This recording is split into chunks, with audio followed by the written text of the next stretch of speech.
என் அன்பு குழந்தையே, உனக்கான நல்ல விஷயங்களை செய்து கொடுப்பதற்காகவே உன் தாயானவள் இன்று உன்னை தேடி வந்திருக்கின்றேன். என் பிள்ளையே, இன்று இந்த நாளை நீ குறித்து வைத்துக்கொள். இன்று இரவு சந்திர தரிசனம். இரவு வேளைக்கு அதிபதியான சந்திர பகவானை வழிபட வேண்டிய நாள் என் பிள்ளையே. சந்திர தரிசனத்தை எல்லோரும் அவ்வளவு பெரிதான ஒரு விஷயமாக எடுத்துக்கொள்வதில்லை. ஆனால் அது சக்தி வாய்ந்த சந்திர பகவான். நீ கேட்ட ஒரு விஷயங்களையும் உனக்கு நிறைவேற்றி கொடுக்கக்கூடியவர் என் பிள்ளையே. ஆரம்பத்தில் இதுவெல்லாம் நம்பிக்கை இல்லாத ஒரு விஷயமாக சிலருக்கு தோன்றினாலும் நாட்கள் செல்ல செல்ல அவர்கள் சந்திர பகவானிடம் வைத்த வேண்டுதல்கள் ஒவ்வொன்றும் நிறைவேற இப்பொழுது சந்திர பகவானை வழிபடுவதை தொடர்ச்சியாக கொண்டிருக்கின்றார்கள். தொடர்ந்து 5 முறை சந்திர தரிசனம் செய்பவர்களுக்கு தன் வாழ்க்கையில் நினைத்த விஷயங்கள் அனைத்தும் நடக்கும். அத்தனையும் நடக்கும் என்பது ஐதீகம் என் பிள்ளையே.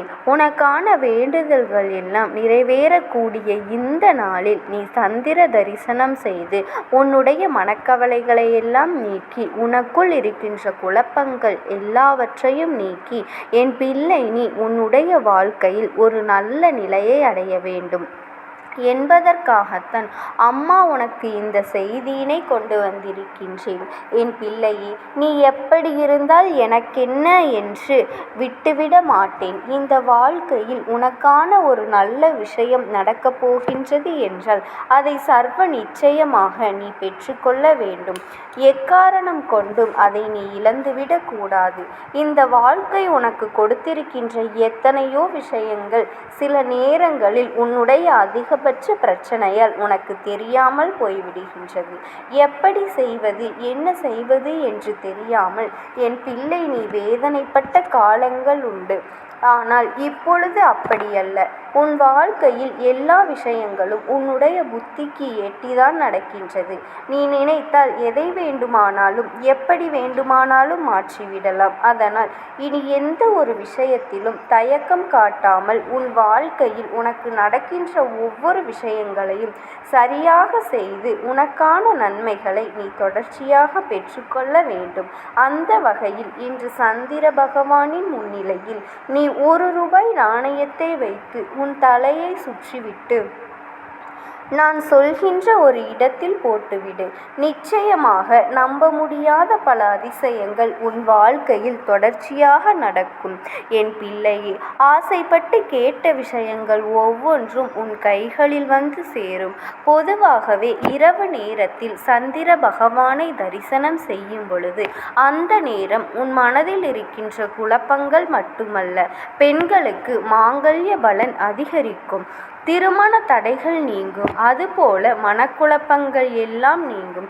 சந்திர பகவானின் அந்த நேரத்தில் இருக்கின்ற ஒரு ஒளி பிரகாசத்தை காணும் பொழுது கண்கள் தெளிவாகும். கண்களில் இருக்கின்ற குறைபாடுகள் எல்லாம் நீங்கும்.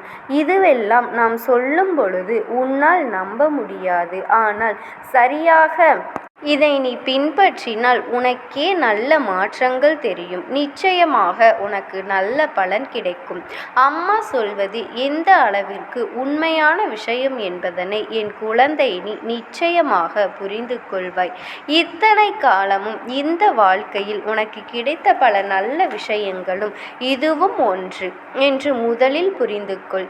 எத்தனை விஷயங்களை தெரிந்து இருந்தாலும் இது போன்ற ஒரு விஷயத்தை தெரிந்து வைத்திருப்பது என்பது எத்தனையோ விஷயங்களை தெரிந்து கொண்டதற்கு சமம். பல நல்ல காரியங்களை நீ புரிந்து கொண்டதற்கு சமம் என்பதனை நீ புரிந்து கொள் என் பிள்ளை. இன்று மாலை 6:30 மணியிலிருந்து 7:30 மணி வரையில் நீ சந்திரனை தரிசனம் செய்யலாம். 6 மணிக்கு சந்திரன் தெரிகின்றது என்றால் அப்பொழுதே நீ வணங்க தொடங்கிவிடலாம் என் பிள்ளையே. உன்னுடைய வலது உள்ளங்கைக்குள் ஒரே 1 ரூபாய் நாணயத்தை வைத்து கொண்டு சந்திர பகவான் நோக்கி உன் கைகளை நீட்டி அவரிடத்தில் உன்னுடைய ஒரே ஒரு முக்கியமான வேண்டுதலை மட்டும் வைத்துவிடு. அதற்கு மேல் வேறெதையும் வைக்க வேண்டிய அவசியம் கிடையாது. இந்த 1 ரூபாய் நாணயத்தை கொண்டு உன்னுடைய தலையை வலதுபுறமாக 3 முறை சுற்ற வேண்டும். சுற்றிவிட்டு அதனை அப்படியே கொண்டு வந்து பண மனம் வைக்கின்ற ஒரு இடத்தில் எந்த ஒரு இடத்தில் வைக்கின்றாயோ அந்த இடத்தில் பணத்தினுடைய ஈர்ப்பு அதிகரிக்கும். இது உன் வாழ்க்கையில் உனக்கான பல நல்ல முன்னேற்றங்களை கொடுக்கும் அல்லவா? வாழ்க்கையில் செல்வங்கள் தான் எல்லாவற்றையும் நிர்ணயிக்கின்றது. ஒருவர் எந்த நிலையில் இருக்கின்றார், எப்படி இருக்கின்றார் என்பதை எல்லாம் தீர்மானிக்கின்றது. இதையெல்லாம் உணர்ந்து இந்த வாழ்க்கையில் உனக்கான மனநிறைவை நீ அடைந்து எதிர்வருகின்ற நாட்களில் இந்த சந்தோஷமான நேரத்தை நீ புரிந்து கொண்டால் உன் வாழ்க்கை உனக்கு கொடுக்கின்ற ஒவ்வொரு நன்மைகளும் என்னவென்று உன்னால் நிச்சயமாக தெரிந்து கொள்ள முடியும். இனியாவது வாழ்க்கையில் வருகின்ற ஒவ்வொரு நன்மைகளையும் நாம் முழுமையாக அனுபவிக்க வேண்டும் என்பதனை நீ மனதிற்குள் தெரிய வைத்துக்கொள். எளிதில் யாருக்கும் கிடைத்துவிடாத வாழ்க்கை உனக்கு கிடைத்திருக்கின்றது. யாருக்கும் கிடைக்காத ஒரு பாக்கியம் உனக்கு கிடைத்திருக்கின்றது.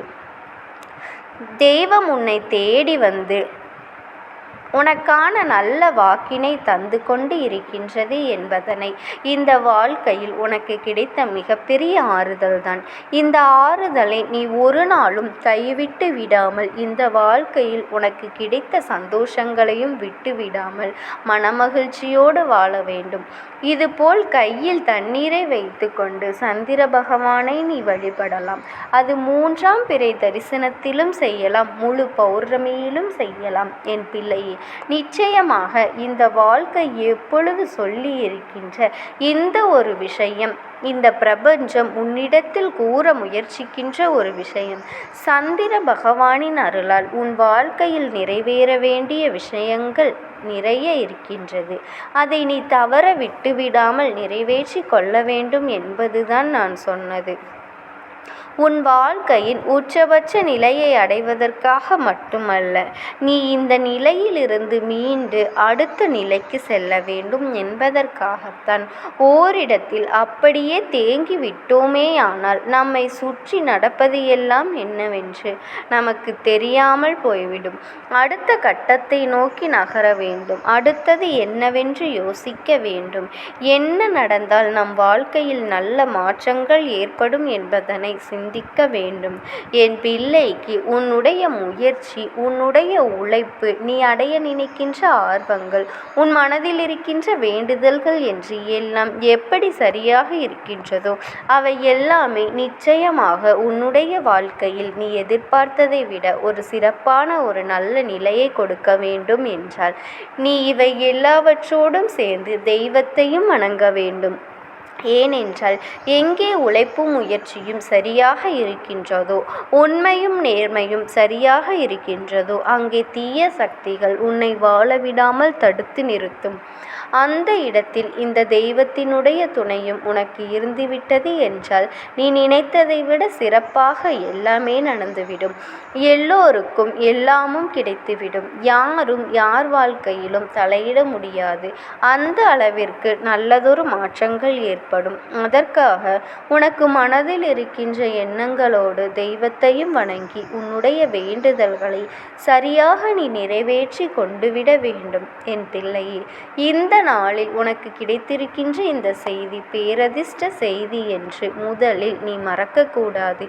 எல்லோராலும் அவ்வளவு எளிதில் தெரிந்து கொள்ள வேண்டிய விஷயம் கிடையாது. ஒரே ₹1 போதும். நீ நினைத்தது எல்லாம் உன்னால் சாதிக்க முடியும் என்று சொன்னால் அதை உன்னால் நம்ப முடியுமா? நிச்சயமாக நம்பித்தான் ஆக வேண்டும். சந்திர பகவானினுடைய அருள் நிச்சயமாக உனக்கு முழுமையாக கிடைக்கும். எந்த நேரத்திலும் அவர் உன் கைவிட்டு விடமாட்டார் என் பிள்ளையே என்று நம்பு. என் பிள்ளையே, நடந்தது எல்லாம் நடந்ததாகவே இருக்கட்டும். இனிமேல் நடக்கப் போகின்ற விஷயங்களை பற்றி மட்டும்தான் உன்னுடைய சிந்தனையில் இருக்க வேண்டும். என் தங்கமே, நீ யோசிக்காமல் இந்த அம்மாவினுடைய அன்பும் அருளும் உனக்கு எப்பொழுதுமே முழுமையாக இருக்கும். நீ எந்த விஷயத்தையும் துணிச்சலோடு தைரியமாக செய். ஓம் சக்தி, ஓம் ஆதிபரா சக்தி. இந்த அம்மா அதனை கண்டுவிட்ட பிறகு எதற்கு இங்கே சுற்றி கொண்டிருக்கின்றாய்? நீ இருக்க வேண்டிய இடத்தில்தானே இருக்க வேண்டும். என் பிள்ளையின் வீட்டில் உனக்கு என்ன வேலை என்று கேட்ட பொழுதுதான் அந்த ஆத்மா என்னிடத்தில் சொன்ன விஷயம், எனக்கும் என்னிடத்தில் இருக்க வேண்டும் என்றுதான் ஆசையாக இருக்கின்றது. ஆனால் சில விஷயங்கள் என்னை அங்கே செல்ல விடாமல் தடுத்து கொண்டு இருக்கின்றது. எனக்கு என்னுடைய குடும்பத்தில் இருக்கின்றவர்களிடம் பேசியாக வேண்டும். என் மனதில் தோன்றுகின்ற சில விஷயங்களை அவர்களிடத்தில் சொல்லிவிட்டால் நான் மனநிறைவோடு இங்கிருந்து சென்று விடுவேன். சில விஷயங்களை நான் அவர்களோடு பகிர்ந்து கொள்ளாமல் விட்டுவிட்டேன். அதற்கு சரியான நேரம் இப்பொழுது வந்திருக்கின்றது. இப்பொழுதும் சொல்லாமல் நான் சென்று விட்டால் இனி காலம் முழுவதும் என்னால் அவர்களிடத்தில் சொல்லிவிட முடியாது. இதற்கு நீங்கள்தான் துணையாக நிற்க வேண்டும் அம்மா என்று என்னிடத்தில் வாய்ப்பினை ஏற்படுத்தி கொடுக்க வேண்டும் என்று கேட்டது. என் தங்க குழந்தையே, இப்படி இருக்கும் பொழுது அவர்களிடத்தில் சொல்லிவிட முடியாது. அந்த வாய்ப்பினை ஏற்படுத்தி கொடுத்து என் வீட்டில் உள்ளவர்களிடம் பேச வைக்க வேண்டும் என்று என்னிடத்தில் கோரிக்கை வைத்தது. என் தங்கமே, இப்படி மனதிலே எந்த கெட்ட எண்ணங்களும் இல்லாமல் உன் குடும்பத்திற்காக பேச வேண்டும் என்று கேட்ட ஆத்மாவிற்கு நான் அந்த வாய்ப்பு வழங்குவது தானே முறையாக இருக்கும். அதனால் இந்த அம்மா அந்த ஆத்மாவிற்கு அந்த வாய்ப்பினை கொடுக்க முடிவுகள் செய்து இப்பொழுது உன்னோடு பேசுவதற்காக வரவழைத்திருக்கின்றேன். என் பிள்ளையே, அந்த ஆத்மாவானது உன்னிடத்திலே என்ன பேசுகின்றார்கள் என்பதனை நான் என் மூலமாக உன்னிடத்தில் பேசி சொல்கின்றேன். இந்த அம்மாவிடத்திலிருந்து தான் அவர்கள் மனதில் பேச நினைப்பதை எல்லாம் பேச முடியும். என் தங்கமே, நேரடியாக ஒரு ஆத்மாவின் குரலை உன்னால் அத்தனை சுலபமாகவெல்லாம் கேட்டுவிட முடியாது. இந்த அம்மா அதற்காகத்தான் இன்று இந்த உதவியை செய்கின்றேன். என் குடும்பத்தில் இருக்கின்றவர்களிடம் பேச வந்திருக்கின்றேன். உங்கள் எல்லோரையும் நான் இனி காணவே முடியாது என்பதனை நான் உணர்ந்து கொண்டேன். என் வாழ்க்கையில் நிறைவாக இருந்து என்னால் உங்களுக்கு கஷ்டங்கள் வந்தாலும் உங்களால் எனக்கு எந்த கஷ்டங்களும் இதுநாள் வரையிலும் வந்தது கிடையாது. நான் நினைத்தது போல இந்த வாழ்க்கையை அத்தனை சந்தோஷமாக வாழ்ந்து கொண்டுதான் இருந்தேன். என் குடும்பத்தில் இருக்கின்றவர்களிடம் பேச வந்திருக்கின்றேன். உங்கள் எல்லோரையும் இனி நான் காணவே முடியாது என்பதனை நான் உணர்ந்து கொண்டேன். உங்களோடு இருந்த இந்த காலகட்டம் குறைவாக இருந்தாலும் எனக்கு கிடைத்த சந்தோஷங்களும் மகிழ்ச்சியும் ஏராளமாக இருந்தது. அதனால் எனக்கு எந்த ஒரு கவலையும் இதுவரையில் இருந்ததே கிடையாது. நான் நினைத்தது போல இந்த வாழ்க்கையை நான் சந்தோஷமாகத்தான் வாழ்ந்து கொண்டு இருந்தேன். ஆனால் இவ்வளவு காலம் எனக்கு சீக்கிரமாக என்னுடைய ஆயுள் முடிந்துவிடும் என்று எனக்கு முன்பே தெரியாது. அது தெரிந்திருந்தால் நிச்சயமாக என் மனதில் இருக்கின்ற அத்தனை விஷயங்களையும் நான் உங்களிடத்தில் சொல்லியிருப்பேன். ஆனால் எல்லோரும் நினைப்பது போலத்தானே நானும் நினைத்திருந்தேன். எனக்கும் இந்த உலகத்தை விட்டு செல்ல வேண்டும் என்ற ஆசை கிடையாது. மற்றவர்கள் சொல்வது போல எதற்காக பிறந்தோம், நாம் ஏன் பிறந்தோம் என்று ஒரு நாளும் நான் நினைத்தது கிடையாது. வாழ வேண்டும் என்றுதான் ஆசைப்பட்டேன். என்னுடைய ஆசைகள் எல்லாம் நிராசையாகும்படி இந்த உலகத்தில் விட்டு செல்ல வேண்டிய காலகட்டம் கட்டாயம் வந்துவிட்டது. என்னுடைய கடமை இங்கே சரியாக முடிவதற்கு வந்துவிட்டது. இன்று நான் உங்களோடு பேச வந்ததற்கு முக்கியமான காரணம், சில விஷயங்களை எல்லாம் உங்களோடு சொல்லாமல் விட்டுவிட்டேன். எப்படி நடக்கும் என்று தெரியாமல் நான் சில விஷயங்களை செய்தும் முடித்துவிட்டேன். அதற்காக உங்களிடத்தில் நான் மன்னிப்பு கேட்டுக் கொள்கின்றேன். இதை உங்களிடத்தில் பகிர்ந்து கொள்ள வேண்டும் என்றுதான் இன்று நான் வந்திருக்கின்றேன். உங்களை நான் மனதார வணங்குகின்றேன். இந்த வாய்ப்பினை நான் சரியாக பயன்படுத்தி கொள்ள விரும்புகின்றேன். அதனால்தான் என் மனதில் இருக்கின்ற விஷயங்கள் எல்லாம் நான் சொல்லிவிடுகின்றேன். சிறிது நேரம் அமைதியாக அமர்ந்து என்னுடைய வார்த்தைகளை கேட்டாலே போதும். என்னுடைய அன்பினை புரிந்து கொண்டு அதுவே எனக்கு போதும். நான் நிச்சயமாக இங்கிருந்து நல்லபடியாக சென்று விடுவேன். இன்று உங்களோடு பேச வந்ததற்கு ஒரு முக்கியமான காரணம், நான் சில விஷயங்களை சொல்லாமல் விட்டுவிட்டேன். இப்படி நடக்கும் என்று எனக்கு ஒரு நாளும் தெரியாமல் சில விஷயங்களை செய்துவிட்டேன். அதை உங்களிடத்தில் பகிர்ந்து கொள்ளத்தான் வந்திருக்கின்றேன். என் மனதில் நினைக்கின்ற விஷயம் என்ன தெரியுமா? நான் உங்களை நன்றாக பார்த்து கொள்ள வேண்டும்.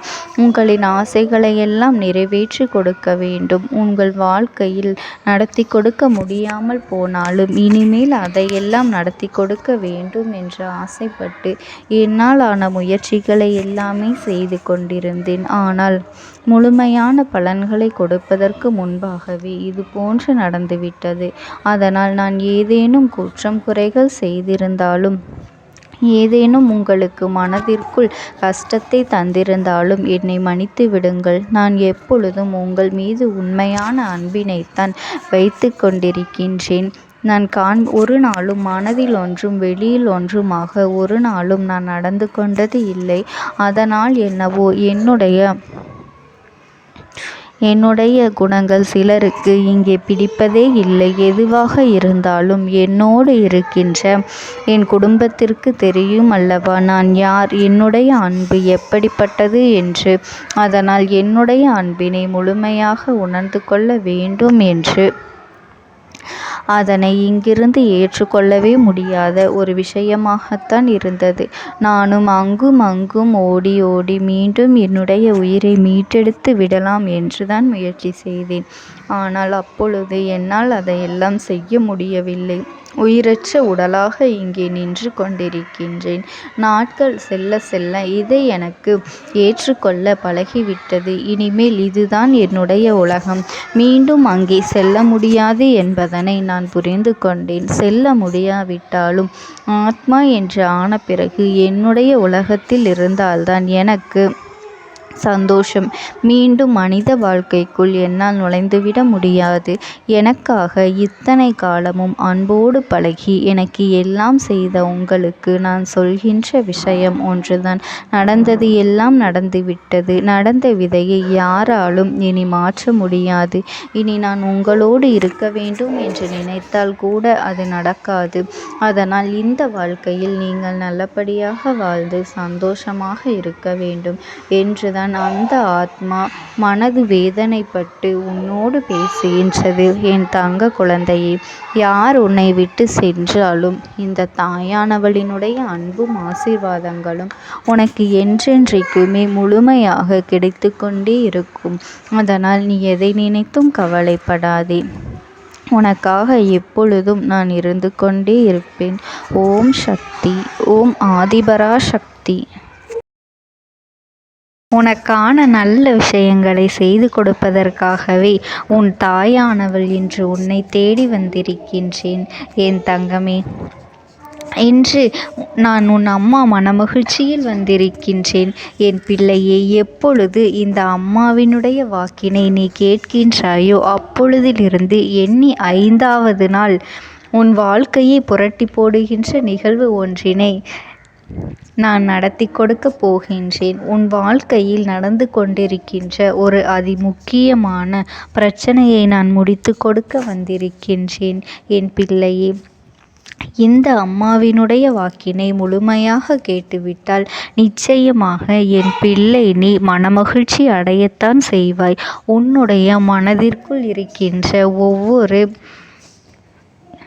எண்ணங்களும் இன்று இந்த அம்மாவினுடைய பார்வைக்கு தெரிய வந்து விட்டது. நான் உன்னுடைய பிரச்சனை என்னவென்று தெரிந்து கொண்டேன். என் பிள்ளை, நீ என்னை பார்க்கும் பொழுதே உன் மனதில் ஓடுகின்ற அத்தனை விஷயங்களும் எனக்கு தெரிய வந்துவிடும்.